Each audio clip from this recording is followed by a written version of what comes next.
और चलिए अब बात करते हैं अयोध्या में रामलला के भव्य जन्मोत्सव को लेकर तैयारियां जारी है।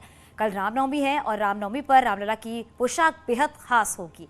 अयोध्या में रामलला की पोशाक बनाने वाले भगवत प्रसाद ने न्यूज़ 18 पोशाक को लेकर एक्सक्लूसिव जानकारी दी है। कल रामलला पीले रंग की पोशाक पहनेंगे, आपको ये रिपोर्ट दिखाते हैं। अयोध्या में कल भगवान रामलला का जन्मोत्सव बड़े ही धूमधाम के साथ मनाया जाएगा। रामलला के जन्मोत्सव को लेकर तैयारियां अंतिम दौर पर हैं। हर बार की तरह इस बार भी रामलला की पोशाक बेहद खास होगी।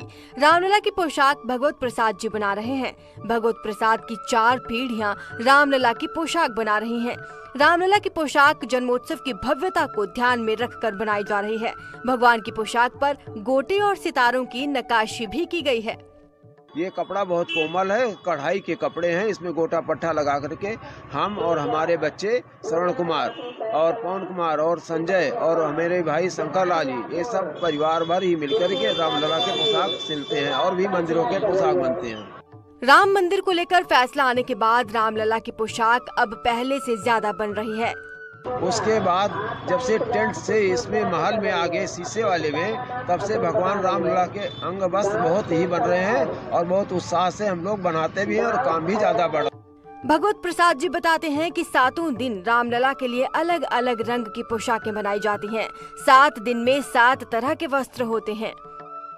कल भगवान जो है पहले तो पीताम्बर धारण करेंगे, फिर सोमवार पड़ेगा सफेद धारण करेंगे। सोमवार के बाद मंगल का भी पोशाक तैयार है, सफेद तैयार है और मंगल का भी पोशाक लाल है, लाल पहनेंगे। लाल के बाद फिर बुध का है हरा पहनेंगे, फिर भी आ जाएगा, फिर पीला पहनेंगे। प्रतिदिन कलर बदलेगा। हाँ, प्रतिदिन जो है 7 दिन के 7 रंग है और हमारे रामलला जी 7 रंग के पोशाक पहनते हैं रोज नया। इस बार रामलला का जन्मोत्सव रविवार को है। रविवार के दिन भगवान रामलला को गुलाबी रंग की पोशाक पहनाई जाती है, लेकिन जन्मोत्सव को ध्यान में रखते हुए इस बार पीले रंग की पोशाक रामलला के लिए बनाई जा रही है। रामलला जन्मोत्सव के बाद पीले रंग की पोशाक में ही श्रद्धालुओं को दर्शन देंगे।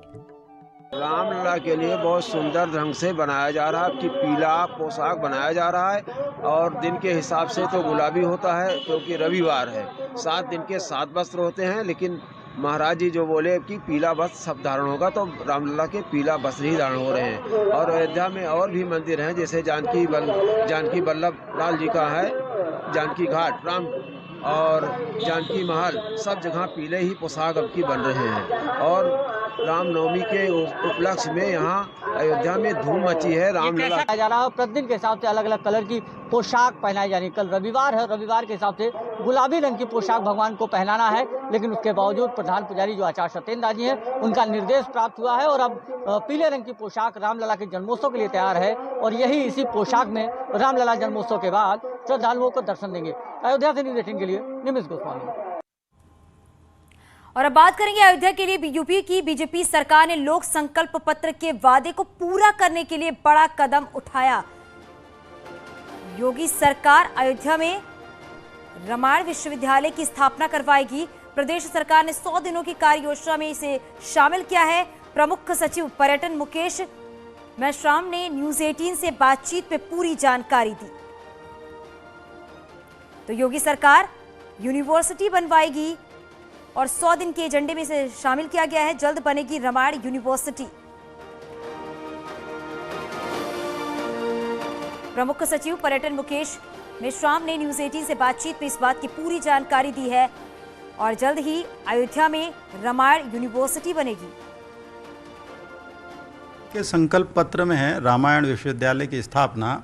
मुख्य रूप से हम यदि देखें तो मानव जीवन के मूल्यों को हम किस तरीके से आगे युवा पीढ़ी में और विद्यार्थियों में आत्मसात करा सकते हैं, तो जो जीवन विद्या है, जीवन जीने की कला है, इसको विविध आयामों से या अलग अलग पहलुओं के साथ में हम इस विश्वविद्यालय के माध्यम से प्रस्तुत करना चाहते हैं। और ये केवल देश के ही नहीं, पूरे ग्लोबल लेवल पर पूरे विश्व स्तरीय लोगों का यहाँ पर आगमन होगा जो यहाँ पे पठन पाठन कर सकेंगे। इसके लिए पीपीपी मॉडल पर हम लोग काम करेंगे और जिसके लिए महर्षि महेश योगी जो विद्या संस्थान है उनके साथ में हम लोगों ने वार्ता प्रारंभ भी की है, क्योंकि उन्होंने पूर्व से ही भूमि अधिग्रहण भी कर रखा है और रामायण विश्वविद्यालय का एक खाका उनके द्वारा प्रस्तुत किया गया है।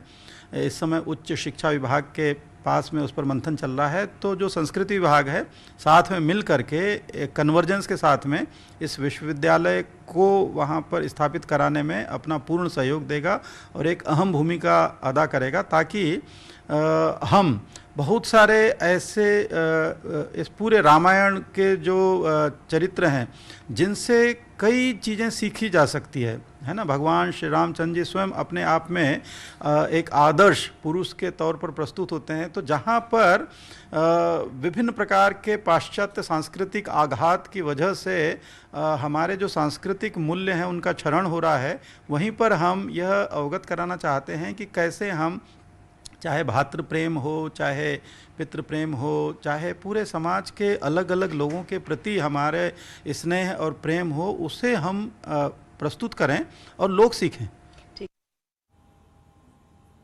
भगवान रामलला को उनके जन्मोत्सव के उपलक्ष्य में 5 फुट लंबी और 6 इंच चौड़ी अगरबत्ती गुजरात की एक अगरबत्ती निर्माता कंपनी के द्वारा भेंट किया गया है, जो रामलला के परिसर में 4 दिन तक अनवरत जलती रहेगी। स्पेशल अगरबत्ती के निर्माण में अगरबत्ती निर्माताओं को 2 महीने का समय लगा।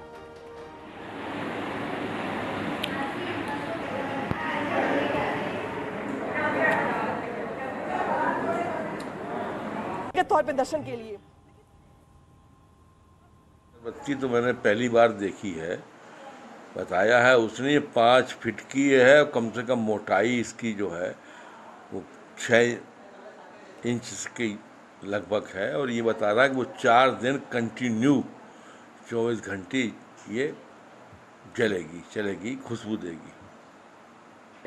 हाँ, इस अगरबत्ती का इस्तेमाल करेंगे और ये लगातार 4 दिन 24 घंटे चलेगी और इसकी खुशबू बड़ी गजब की होगी। ये मैंने पहली बार ऐसी अगरबत्ती देखी और हमारे प्रभु के दरबार में इसको सुगंधित किया जाएगा, जलाया जाएगा। ये गुजरात से भक्त लेकर के आए हैं कि अगरबत्ती बनाने वाली मैन्युफैक्चरिंग कंपनी ने इसको भेजा है। और यहाँ रुकनी छोटे से ब्रेक के लिए। इस न्यूज हेडलाइंस के प्रायोजक एसी चाहिए वैल्यू प्लस आइए, वैल्यू प्लस रिश्ता विश्वास का।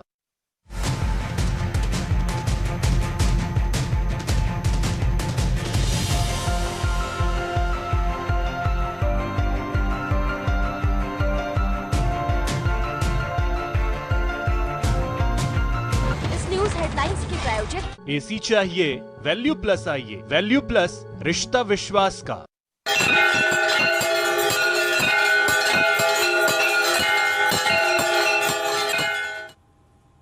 आज चैत्र नवरात्रि की महाअष्टमी है। आज मां दुर्गा की 8वीं शक्ति माता महागौरी की उपासना हो रही है। मिर्जापुर में मां विंध्यवासिनी दरबार में श्रद्धालुओं का तांता लगा हुआ है। आज माता की पूजा अर्चना करने से मां भक्तों की हर मनोकामना पूरी होती है।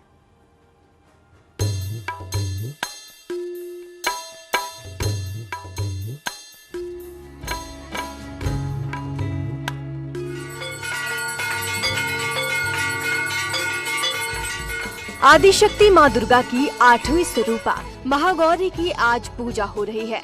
मिर्जापुर के विंध्यवासिनी दरबार में भक्तों का तांता लगा है।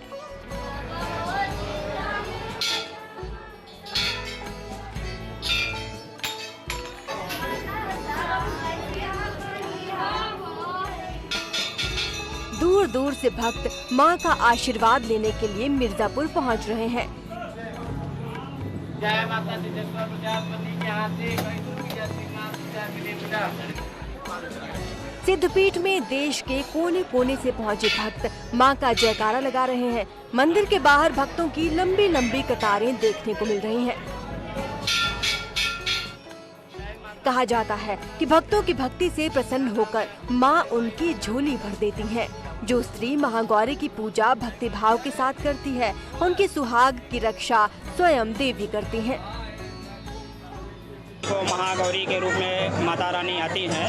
यहाँ पे सभी भक्त दूर दूर से आते हैं अपनी मनोकामनाओं को लेकर। सभी भगवती सबकी मनोकामनाओं को पूर्ण करती हैं। यहाँ भगवती जो है कि नंद गोप गृहे जाता यशोदा गर्भ संभवा ततस्तव नासिस्याम विंध्याचल निवासिनी। उमाष्टभुजा के रूप में भगवती का यहाँ प्रादुर्भाव हुआ है। यहाँ अंदर गुफा है, लोग सभी लोग आते हैं, गुफा में जाते हैं, भगवती का दर्शन करते हैं। माता रानी सभी की मनोकामनाएं अवश्य पूर्ण करती हैं। सब लोग जो है कि नैवेद्य लाते हैं, भोग प्रसाद जो भी होता है अपना चढ़ाते हैं। भगवती की बड़ी महिमा है। यहाँ पर माता रानी का स्वयं प्रादुर्भाव हुआ था, कंस के हाथ से छूट करके यहीं पे उनका निवास हुआ था। माता अष्टभुजा रानी गुफा में है और जो है कि ये महायोग माया के रूप में यहाँ पर स्थापित हुई है। विंध्यवासिनी दरबार को लेकर मान्यता है कि भक्ति और श्रद्धा पूर्वक माता की पूजा करने से भक्त के घर में सुख शांति बनी रहती है।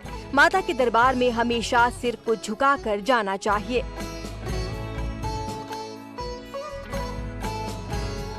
देखिए, महात्मा है कि जो है माँ के सामने जो है हमेशा जो है वो सर झुका के जाना चाहिए। आदमी सर झुकाने, मत्था टेकने के लिए आदमी को सर झुकाना पड़ता है जी।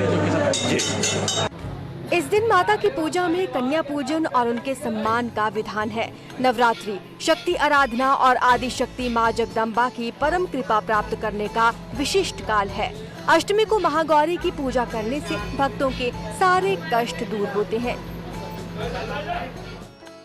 न्यूज़ 18 के लिए मिर्जापुर से सुमित गर्ग की रिपोर्ट।